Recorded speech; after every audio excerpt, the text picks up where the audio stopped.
Hey everybody, Mark Anthony here on location in Sayulita. We have a very special guest, one of which I'm wearing one of the most beautiful shirts I probably ever owned in my life. And we have our artist here. You want to introduce yourself? Of course. Me llamo Cilau Valdez. I'm from here, the state of Nayarit in central west of Mexico. And where are we right now? Well, this is welcome to my studio. As you can see, I think that it's very bright and colorful in here because this is how we weave our dreams and manifest our prayers through yarn. So all of these things, they look like a painting, but on the end, it's actually a technique that originates from central west of Mexico by the Wixárika tradition. It's one of the only techniques that were not, one of the only tribes in Mexico that were not influenced or conquered by the Spaniards. So our traditions are different, such as the artwork, as you can see it. You know, it's through this art, we put the stories that have been passed down through generations orally, but at the same time, it represents a way of writing for us. Instead of using words, we use symbolism and colors that tell an entire story. And, I've been lucky enough to spend some time here, get to look at everything. I think at first glance, of course, it's going to attract you with the colors, but the intricacies and the labor and also the love of it too that goes into it. Can you maybe explain a little bit about how these things come together? For sure. You know, it's a piece like this. It's really here you go. It's really important how we can differentiate. I can probably hold it from this one. Okay. There you go. Yeah, it's this is one that is very traditional. We can see that in the center we have the ririki or the tuki, which is the temple, and this represents the arriving of the pilgrims, which bring medicine, and it's used in the ceremony. It's Lophophora williamsi, which is the peyote cactus, which is used to connect with the different realms, but also connect with the deities. In this case, honoring Father, Son. The blue deer represents the creator of our spiritual path, which is believed. Let's say, like if there was a figure of Jesus in our tradition, it will look like a blue deer as a man. It's believed that a blue deer figure is what created our spiritual path. So this is kind of like the practice that it still continues to take place up in the mountains of the Sierra Madres. So our tradition, the Wixárika people, incorrectly known as Huichol, still lives in 5 states of Mexico: Nayarit, Jalisco, Zacatecas, Durango, San Luis Potosí. And this depicts the scenario from the practice of the tradition. They all have the baskets with the medicine. There's 2 singers, a guitar player, which is a canari actually, and the jaguareri is like a violin. And this is the beginning of the ceremony, which is known as Hicurinera, is the dance of the peyote. Yeah, I'm gonna get this a little bit closer. And a piece like this, what diameter is this piece here? That one is 60 centimeters in diameter. And we know you're a master. You started when you were 9 years old, correct? That's right. And now of course it probably doesn't take you as long. But how long would a piece like this take you? Well, that one, the last one I did on that size took me a little bit longer than a month. It was a month and 5 days, but I was working up to 16 hours a day some of the days, you know. Yeah. So once you get on it, you just really even lose sense of time. You just get so deep in the prayer because on the end, they're colorful and they're beautiful, but on the end, these are all made with prayers. And what do I say that? We literally pray and tapping into these realms where we see these colors. And by the time we finish a piece like this, like the ones we have here, it represents the physical evidence of our prayers. So we don't just kneel down and just pray and give it to God like that on our voice and thoughts. In our case, we actually manifest the prayers through art. That's the origin of this artwork. In the ancient times, it was not art. It was offerings that were created to have a good harvest, for a family to be united. It has different purposes for someone to get healed. So nowadays, we obviously make a living through this, but at the same time, it allows us to share the beautiful tradition and the history that we come from. That's beautiful. So these aren't just art pieces; these are also prayers, and also the creation of them is almost a spiritual practice as much as it is an artistic one. Does that sound right? It is, it is. It's not. In my case, I was born in the art, but it's definitely a lifestyle. It's I come from a native father, but my mother is an anthropologist who's from the U.S. So I get to see three different worlds. I get to see the Wixárika world, the Mexican world, the American world. But on the end, this one to me makes sense because what it teaches you is very basic, but on the end it teaches you something that allows you to survive. If there was anything bad that could have happened on our earth, we hopefully will never experience that, right? But like the only teaching that will allow me to survive is the native one, because you learn how to hunt, you learn how to harvest, you learn how to plant, you connect with the earth.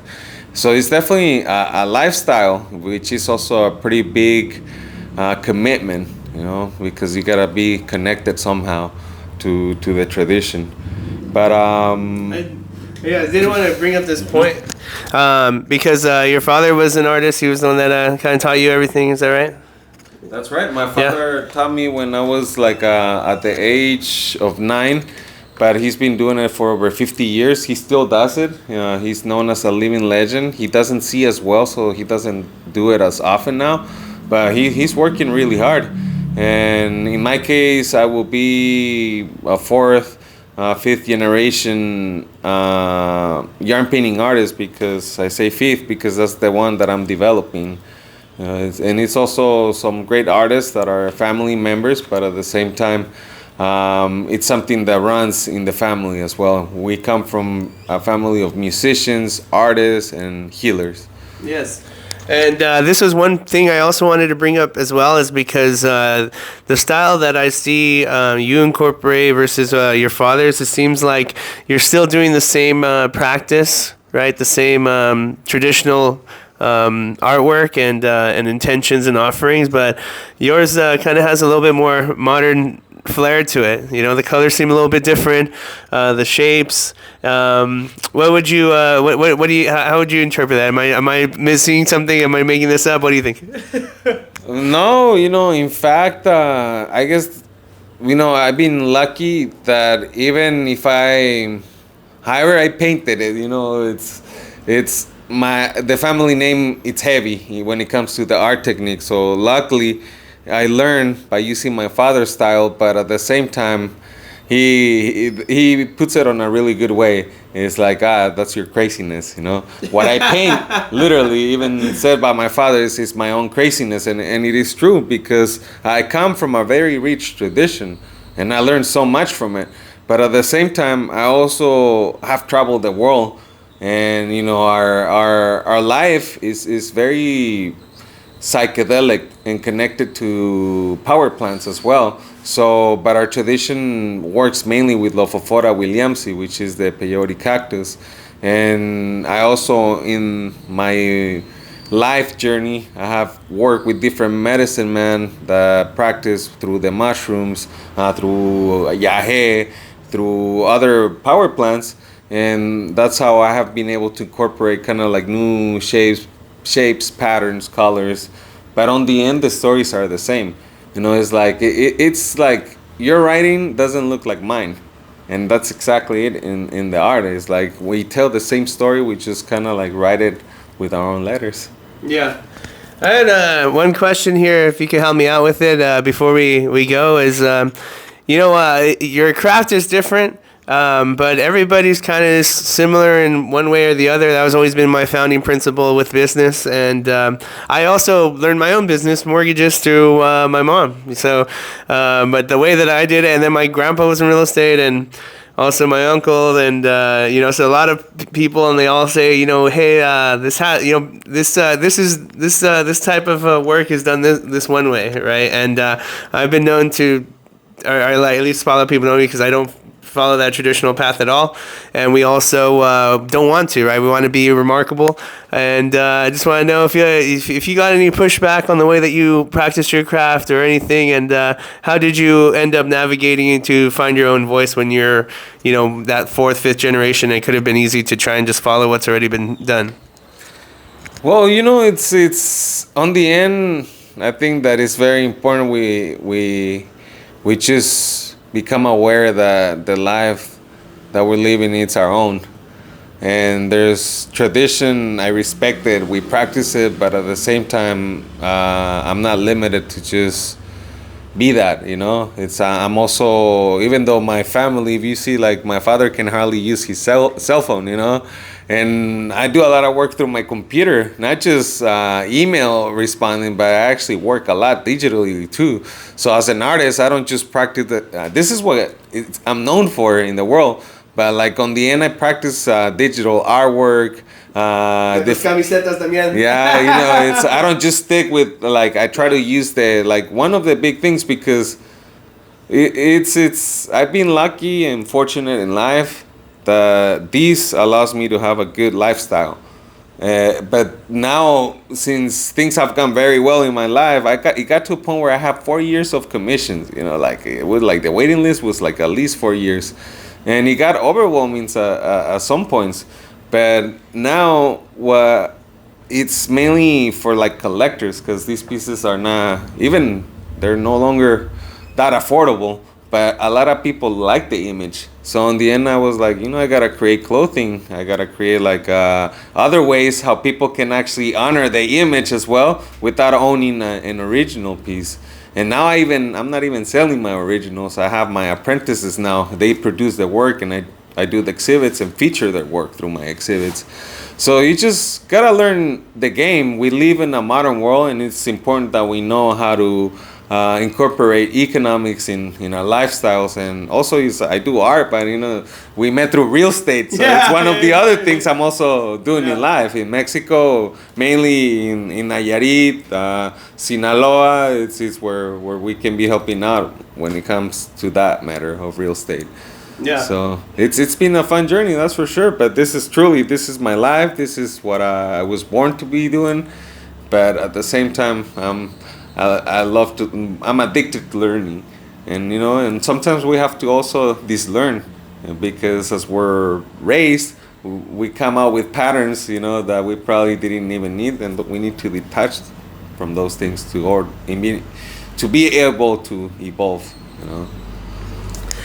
Wow, so much in that last minute there. I'm glad I asked that question, and it's true, especially not only just in this business, but sorry, but any other one. And just want to say thanks, Cilau, for that, for elucidating that principle over there, and also not being confined, because one part of our lives isn't our whole lives, as Cilau's saying. This is a big part of it. This is what he focused on, what he's born to do. But if you know what you're capable of, what your limits are, what it is, and you only find out by pushing it. And you have a lot of pieces here that I see. I'm gonna include one of the photos, one in the back right there. Definitely amazing boundary pushing, and that's what we encourage you all to do. And that's the reason why we like to bring you some of these videos, some of these special guests that just remind you it doesn't matter what craft is it mortgages, real estate, art, it's all related if you just sit down, ask the questions, take time to listen, and learn and grow from the information. So I hope you got something out of it. Thanks again, Cilau. And cheers from Sayulita. I mean, and this, we're putting it this way. Yeah. Yeah. Look at that, man. Woo!